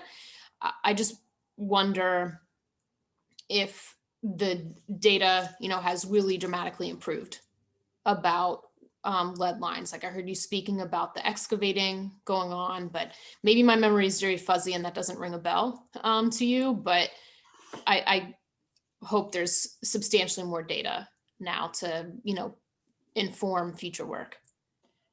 And just so I understand your question, Allie, is it the location of lead lines, or were you thinking water quality results? It was the location of lead lines. Yeah. And I remember that it was known for a relatively small number of households within Pittsburgh. This was Pittsburgh data. Yeah. Yeah, you're absolutely right that we had very little to go on in the beginning, but 3 years in, I mentioned that we replaced 8,000 lines. We have excavated probably, I want to say, close to twice, if not more. So, that is going into where we believed on paper there was lead. And then we actually went and dug it up and verified it. And that's allowed us to firm up our data. It took quite a bit of time to scan all of those paper documents and put them in a form that was useful for us to be able to look at. And then again, we also have this real in-person recent data from our PWSA plumbers being inside homes, replacing water meters and being able to get their eyes on these lead service lines. We also had a program that, I think the last year of it wrapped up this year, called curb box inspections, where we put a camera in that. Sometimes you see that circular water meter cap in a sidewalk. That's actually the valve that allows us to shut off water to the service line if there were a leak or another issue. Well, if you pop off that cap, sometimes you can look down in it and see whether or not the line is made of lead. So we're taking photos down in there. It's a less invasive way. So there are a lot of different data points that we now have that we didn't a few years ago. And we will make this report that we're submitting to the state on the inventory publicly available. So it's not foolproof. There's certainly thousands of unknowns. And, I would encourage people, there are a lot of resources on our website to be able to go into your own home and try to deduce whether or not you have a lead line, including getting a free test kit. So, we've made progress there. And, not to say that it's not an excuse, but if you went to another older city, they don't have close to as much data as we have and publicly available. A lot of cities will give you a range of, spanning hundreds of thousands. I know, I believe it's Cleveland, they're like 100 to 50,000. They really have no idea where the lead is within our system. So it's an issue that all older water systems in the Northeast and Mid-Atlantic area are dealing with. And we're just going to have to refine that data over time. Thank you. Sure. Thank you for the question. Okay. Leanne. Yeah, I just had a quick question about like construction and basically like some of the complaints that we get when we have community forums are like the water company will rip up a road, and then the gas company comes right behind them and then rips the road back up. Do you guys know what's going on between, like if the gas company is going to come behind you and rip up the road, and also like the sidewalks getting fixed? Like, what is the time frame on that kind of stuff? Like, what should we tell people to expect when those kind of things go on? So great questions, Leanne, and I'll take a stab at it, and Barry can correct me when I misstate. There's so many different kinds of work that we could be performing on a street. So on a planned project, let's say that we want to replace the water main on your street because we know it's old. Maybe it's had several breaks in the past. We take some time leading up to that to coordinate with the city and other utilities to let them know, hey, we're going to be on Grandview Avenue. I think you're my Mount Washington neighbor, right, Leanne? Yes. So, we're going to be on Grandview. Is there anything else that you have planned there? Let's try to what we call co-op. We'll do it together. So we only have to repave the street once. And yes, it's still painful for people during construction, but we're not tearing up a new street. That doesn't always work, but we're really striving to work with our utilities and the city to get better at that. Sometimes it looks, we're out in a street and we're doing an emergency repair that doesn't offer us that opportunity to coordinate with the other utilities. So we may come in and repair a water main, dig up a street, replace a section of it, and then maybe People's Gas or another utility has a plan to do something later on that year, and then they're tearing up the street that we repaved. And so a certain element cannot be planned. We understand the frustration. It's not a good use of your rate dollars you pay to us or you pay to the other utility if we're not coordinating when we can. Sidewalks are kind of a similar issue. If it was a part of the lead service line replacement program, which we have been heavily in Mount Washington for the last couple of years, we would try to complete as much work as we can in a given neighborhood and then turn when it's not a whole neighborhood, rather several blocks. And then we turn that area over to what we call a restoration contractor, who is different from the people who replace the lead service lines. And they come through and make the sidewalk and road repairs. The sidewalk repair people aren't the same as the road repair people. So it is a juggling act of different folks who need to get in, all while the weather is warm enough to do it. So right now, if you have a sidewalk in your neighborhood that we haven't gotten to yet, chances are we're going to need to make some temporary measures to make it safe to get us past winter. And then we'll be back in the spring when it is warm enough for us to do those final restorations. So we're working actually on creating a searchable map for you to be able to put in your address. You could see at the neighborhood level each of our existing sites where we have work that might have an outstanding restoration, whether it's sidewalk or road, and you can get an ETA on that. We have sort of a beta version of that right now. And I think next construction season, Barry and his team working with our GIS team will have something up that'll be more usable, because I know that's frustrating to not have those answers. But if you ever do have a question and you want to know when we might get to something, like Leah offered, you can reach out to the Mayor's Office of Community Affairs, but you can also reach out directly to PWSA, and we will get you that information. Okay, thank you. Absolutely. Okay, let's see, Jacob. Yeah, hey, Will, you had mentioned earlier that every resident in the city of Pittsburgh does pay for wastewater, but I've recently come to find out that there are some residents who are still in septic tanks. And I'm just curious, that's a curiosity, how many people are you aware in the city of Pittsburgh that might be in that sort of situation? That's a good question. I've heard anecdotally that there may be some folks on septic. Julie would be the one that would probably know. She's nodding yes. So Jacob, we do have a relationship with Alcosan where we exchange information with respect to the sewage treatment charges that appear on our bill.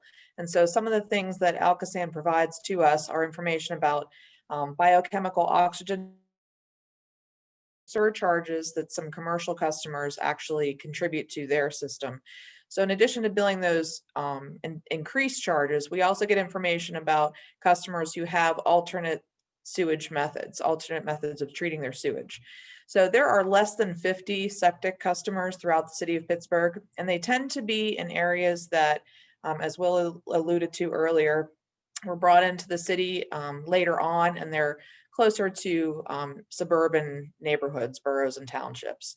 So it's pretty uncommon. There are some that I am familiar with that are right off of Banksville Road, which is still very close to the city line. And some of the properties that we have down there have septic, but it seems to be pockets of areas that were not primarily developed early on and then were developed later, or the developer made the decision to not tie into the public system. The beauty of CLA, I learned something new every time from my own team. Me too. I think I've seen the PWSA CLA presentation like 6 times now, and I always learn something new. So this is super helpful.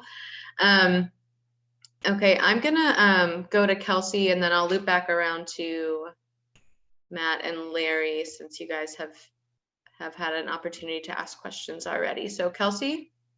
Hey, thanks. So I had a question about the outflows along the riverfronts.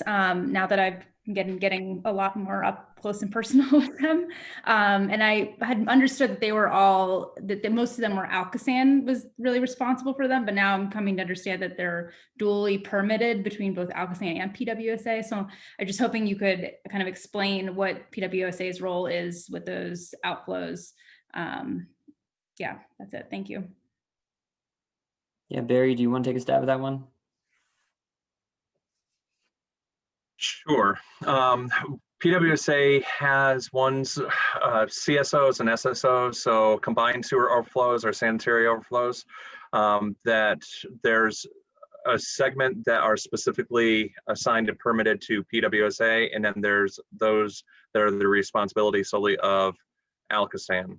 I would have to quickly look up for you to get the breakdown of the numbers, but let's say for PWSA, Will, is the number you're recalling somewhere around 36? Sounds about right. It's a lot less than the ones that Alcosan is responsible for, but I think you're about right there, Barry. And some of those include outflows that sewage outflows from correct your system. Combined sewage, yeah. So a high peaking of excess capacity or a lacking of capacity within the system at peak storm events will carry a higher degree of stormwater, but there's also sewage combined with it. Okay, and for some, and you know, as we do a lot of cleanups on the riverfronts, and so you can see a lot of garbage kind of collecting around those outflows that are coming out during those storm events. And has there been any exploration of capturing garbage rather than just having volunteers go and pick it up by hand? I have seen other cities install kind of ways to capture some of that garbage right at the outflow rather than having it just spread out into the river. So there's a number of approaches that are investigated. Right now, we're trying to address some of the minimization within the systems to be able to have the capacity. Some of that's afforded through green infrastructure projects that are, you know, with the intent of decreasing the amount of basement backups as well as sewer overflows. So that's one approach. And Alcosan is also embarking on a very large program looking at the shafts and tunnels for excess flow storage. The devices you're talking about where they do separate out the materials, we have not specifically looked at that within Pittsburgh yet, but that is not outside the realm of possibility. Great, thank you. Thank you. Thanks, interesting. We'll circle back to Matt. I'm curious, as an authority, who Alcosan is actually responsible to. Like, who does your organization actually answer to? It sounds like you're mostly held accountable by state and federal regulators. Is that accurate? Yeah, Matt. You know, the dynamic between us and Alcosan is odd, right? So we're our own municipal authority, and we're a city authority, whereas Alcosan is a county authority. We're both governed by board of directors. their board of directors is appointed through a combination of nominees that come through the county executive's office and the mayor's office. All of the nominees to our board come through the mayor's office and are approved by the Pittsburgh City Council. We, as I am the only individual that the board hires, and then, the organization kind of flows through my role. But in terms of oversight, there's the hiring and firing of me from the board, and they set the strategic direction for the organization. But you're absolutely right that our regulators play a huge role, and it's EPA. They regulate us both on the drinking and wastewater, or it's the Safe Drinking Water Act and the Clean Water Act are the two fundamental laws that we have to abide by. And then there's also this new wrinkle, the Public Utility Commission, and they have a number of not just rate requirements, but service requirements. So if somebody is unhappy with the answer that they get when they call with a problem, they can appeal to them. Those are probably the primary. Oh, and then I forgot. So EPA delegates a lot of their enforcement to the state, and the state has a Department of Environmental Protection as well. And we work closely with them. And we probably work the most day-to-day with them as our regulator, again, both on the drinking water side and the clean water side. We also have permits for air. So if we're running diesel pumps, we need to get a permit from the Allegheny County Health Department. So a lot of different permits to juggle, but those are probably the primary oversight agencies that we have to deal with on a daily basis. Thanks, Will. Looping back around to Larry. Thank you. I'm still trying to process your capital spending slide. And if I saw correctly, your spending in each of the upcoming years through, I think through 26, will essentially dwarf the capital spending budget of the entire city. And more significantly, each year will be nearly an order of magnitude larger than your budget was. I think it was in 2017 or 2018. How are you going to fund that? And if it's by issuing bonds, what's your backup plan?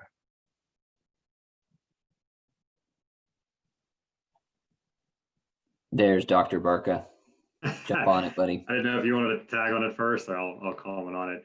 Well, I guess to address the first question, your analysis, or I guess your understanding of that slide was correct.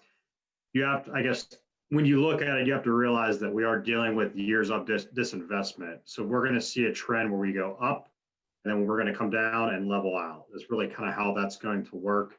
And right now, we're obviously in that ramping up phase, and then we'll come down over the next 7 to 10 years and flatten out. So that's kind of I guess, the first piece of your question there. The second is related to how we're going to fund all of this work. That's a great question, just given everything that we need to do. We do have a lot of different approaches in how we're going to attack and how we're going to fund the program. The first is obviously through rates. That's the most straightforward way, but that's not the only way we're looking at funding the capital improvement plan. We have a number of applications and initiatives going forward with the state's investment office called Penvest, where they fund specifically water and sewer programs at extremely low interest rates. A lot of the times you can get an interest rate at 1% or maybe even lower. And we haven't had success with that program over the past 2 to 3 years. And we're going to look to continue to capitalize on that as long as we can moving forward. With that same program, they also have a number of grant opportunities that we're going to be submitting applications for as well. An example of that next year, they're formulating together a program for lead service line replacements. And as far as my understanding goes, that's a grant program as well. So that's another application that we're going to be submitting, for our program as we move forward. So on the state level, there's definitely some relief that we're going to continue to go after, in the coming years. On the federal level, on a higher level, The EPA has a program called WIFIA. It is specifically for water and sewer utilities, and it's to fund larger capital projects. As Barry went over, our Clearwell replacement project is not cheap. And so we have submitted an application for that program in October of this year. The benefit of that program is that if you do get awarded funding, you can actually push out the payment date of the amount that you're awarded for 5 or 10 years. And so what that really does is it creates capacity on an interim basis to do that work and fund it, but really you're pushing out in a strategic way that repayment cycle, so you can deal with that on an interim basis rather than increasing rates right away. The other prong, or I guess the other approach that we look at, is a source called PAYGO funding, which really means that in current year revenues, so in the the revenues that we bring in on an annual basis, we fund a portion of that with capital monies. And what that does, I guess, in plain language, is it allows us not to borrow money to complete those projects. Really, we're using that funding immediately, and that thereby alleviates or relieves any future obligations to repay debt. So that's another, I guess, prong approach we're looking at. And then obviously the obvious one that you mentioned there, Larry, is debt. I mean, that's going to be another prong or approach that we're going to look at to fund the program. So I think with all that being said, I think the takeaway is, we're not just going to increase rates overnight and say this is what it's going to cost. We realize that it is a burden on our ratepayers, and we're doing everything we can to really balance that out and alleviate as much of this as we can. Got it. Thank you. And just real quick, just for context, Larry, we're right on par with cities that are around our size and age in terms of the amount of debt that we have. It's really the only way to finance massive infrastructure projects like this. And there is a benefit that it actually spreads the costs across multiple generations.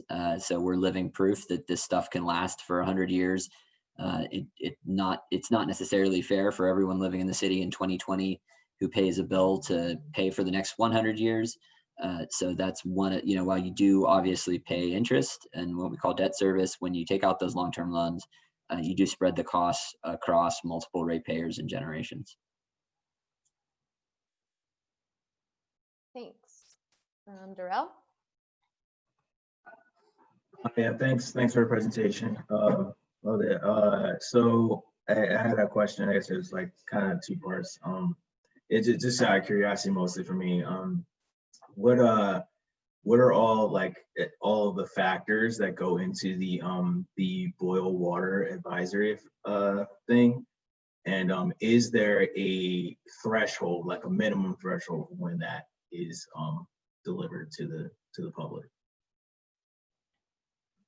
Yeah, that's a really good question, and it's one that I know there's been a lot more boil water advisories from what I understand kind of within the last few years, and it really has come down to an interpretation of the regulations. This is an area where we're regulated by the Pennsylvania Department of Environmental Protection, and they have an interpretation of the regulation that if there is an instance where, let's say, there's a water main break that isn't addressed quickly enough and you get a condition which could be considered negative pressure. So the concern is that the water main loses pressure through a break. And when that happens, there's a potential for contaminants to enter into that main and cause a water quality issue. So we have a number of monitors out in our system. They're not everywhere, but we're adding more, I think, on a monthly basis to determine what the pressure state is in a given area. So we get kind of a warning sign. This isn't within the normal range of pressure. And then if we see it go into negative, then we would look at our mapping and our pressure districts and try to determine where that negative pressure impact could be. We're very conservative. We're going to cast a wider net. We're also going to use information provided from customers who call us and say, hey, I turned on my tap, I have no water. And those are the instances, for the most part, when we would issue a boil water advisory. And it's why we say it's precautionary we then have to do testing to make sure that there's adequate chlorine in the water and there's no presence of a bacterial, a microbiological issue. So we have to run 2 cycles of those tests before we lift the boil water advisory. Other places that I have lived and worked kind of approach it differently, but that's currently DEP's interpretation. It's all self-reported. So we let DEP know, and then we make that call. And there could be other instances where a contaminant could be found, a low chlorine level could be detected where we would call a boil water advisory. Those have not happened in recent history, but sometimes you will read of other utilities who have to do that.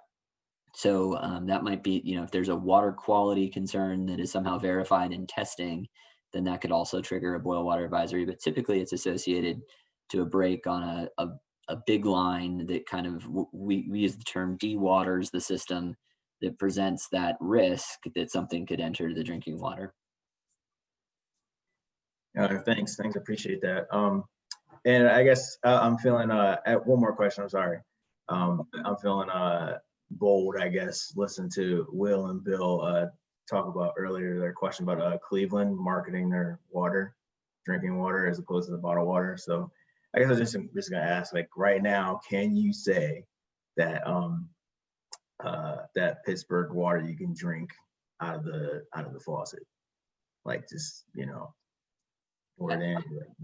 Yeah, I mean, I think the issue with water quality oftentimes boils down to the individual property. So we have instances where there could be one individual living in a very, very large home by themselves, not using much water, and they haven't yet brought in enough of the water treated with orthophosphate into that lead service line. So they may have an elevated lead level, whereas someone a block or 2 away is getting the full benefit of orthophosphate, and they don't have a detectable lead level, even if they have a lead service line. So it's a bit of a cop out to answer your question, but it is property dependent. I don't want to, I can't say with absolute certainty without us analyzing, but in general, our water quality is on par with public water systems that are regulated across the country. I mean, I drink tap water. We have a young child at home. I do not have any concerns about its water quality.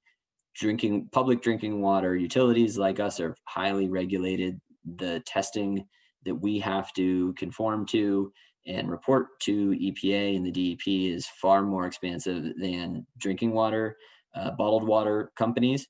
And oftentimes bottled water companies are pulling municipal tap water and putting it into bottles. So the issue here is, a sort of a plumbing and service line issue. We've always had a high quality source water in the Allegheny River, but I think it's going to take some time to rebuild trust with our customers. But I feel very strongly in looking at the data that orthophosphate is working, and that we're in really good shape. Cool. Thank you. I appreciate it. Just taking a stab there. Thank you for bothering with me, humoring me. No problem. And those plastic water bottles end up in our storm drains and down by the river. So that's true. It's very true. It's often 10 times more expensive than a couple cents a gallon for the tap water that you already have in your home. So it's certainly a relevant debate. It's one we haven't wanted to be on the cutting edge until we figured out our corrosion control, which, like I said, I think we're doing well. So expect messaging for us to talk about confidence in tap water going forward. Cool. Awesome. Thank you. Appreciate it. Sure. Thanks. And then it looks like we will close it out with Allie. Great. Okay. I'm going to try to sneak in too. So I hope my classmates will indulge me in that, and then I'll be done. As the lines have been replaced, can you tell us about any job goals or benchmarks that you're trying to set for that construction to be, work done by, workers in Pittsburgh, and perhaps as, apprenticeship opportunities for workers in Pittsburgh? And then my second is, are there any sort of like consistent risks, by like big commercial or industrial users that like the authority is, coordinating with DEP. Over. Both really good questions, Ali. On the first one on workforce, it's an area where I think we have some work to do. The lead line replacement program is one that we were under tight timeline to pull together and execute in order to meet our mandates and just do the right thing. And like Ed said, our goal, and I think Ed and Barry both said, our goal is to replace all the lead lines by 2026. We have had a local labor shortage on positions in the construction and trades. I have been told anecdotally, I'm not an expert, that a lot of that is due to higher wages being paid at facilities like the cracker plant in, I believe it's Beaver County. So getting individuals to join PWSA either as employees or contractors, from pulling them from the city has been a challenge. Incentivizing our contractors to hire our customers, and in turn, our customers are paying for these investments if they're interested in working for us, whether directly or on a contractor basis. That makes a lot of sense. It's something we need to incentivize. There's, like I said, as we mature and grow, we're going to start factoring that in more. So that's a great point. Your second question about industrial users upstream in the Allegheny River, I am not aware of anything. We are members of a regional basin group of water providers that share information. We monitor upstream data to make sure that there aren't any contaminants. In years past, I want to say around 2013, there was identified to be heightened bromides in the water, which were, my understanding, a byproduct of fracking water that had been treated and released into the river. And we actually worked with EPA to eliminate or reduce that discharge into the drinking water. So that's the only issue in recent history that I am aware of. These PFAS chemicals, and it's PFAS, and I'm scared at this hour to try to pronounce it for you guys, but it's the one that's been in the movies. I'm sounding like an old man. The movies, they're talking about it, but I think I've seen some nodding heads, so you know what I'm talking about. It's the chemical that the drinking, there you go. The drinking water industry as a whole is very concerned about, because we're not creating it, but we're going to be asked by our regulators to try to treat and eliminate it, even though it is a byproduct of a chemical process that's used in a number of different things, and actually is very prevalent on Air Force bases. The Air Force base is actually, located by the airport, and we don't pool water there, but I know that water utility has seen some increased levels. We are monitoring it. We're sharing that data up on our website. It's available for anyone who's interested. So far, we've been lucky not to find any elevated amounts, but that's going to be a contaminant that we're going to have to keep our eyes on, because it has some scary side effects. And it's going to be costly potentially to try to remove it if it does find its way into our source water. Thank you. All right. Well, thanks everyone for all of your questions, and thank you, Will and PWSA team, for spending about 2.5 hours with us and spending about an hour of that answering questions.